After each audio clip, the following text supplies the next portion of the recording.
What's happening, people? Back with another reaction, back with some more of the adventures as we continue through their 1985 album Theodore and Friends. Thank you again to Stuart. And the second track on the record is Feel the Raindrops, which gives you a sensory visual and, of course, the tactile feeling of raindrops hitting you in your head, your arms, all over, is a common enough experience, but of course there's ripe territory for metaphor, for figurative meaning. Now, raindrops, or rain more generally, they can be expressed as sadness or feeling the world is raining down upon you, but it can also be purifying and restorative and nurturing of growth. So I feel like there's metaphors that go in some different directions when it comes to rain. But feeling the raindrops, it's a bit more like incidental. It's a bit more like each and every drop could represent a individual example of something that is a larger process, metaphorically. So let's see what I can pick up. This is The Adventures. The song is Feel the Raindrops, and it's from their 1985 album Theodore and Friends.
It's just a little detail about the ending, but I love those extra vocal flourishes at the very end.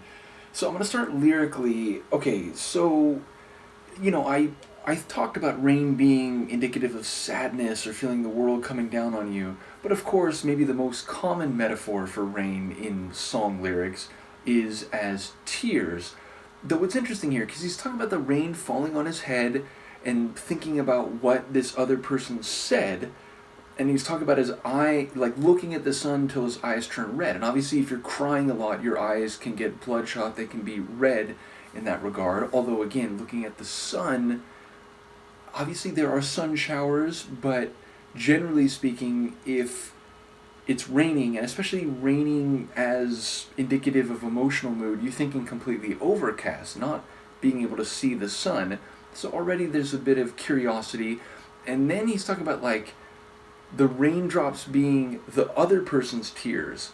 So then it's like I'm really intrigued as to what exactly is happening here. So again, it sounds like the raindrops are making him process history, what someone said previously, and it sounds like maybe they're not together anymore, whether that's, romantically or just involved with each other on some level. And it sounds like he is sad if, again, his eyes are turning red and he's, running through this past conversation interaction and he can't get it out of his head. But again, the line that was something to the effect of the raindrops being the other person's tears, it really makes me wonder exactly what happened, and are they both emotional?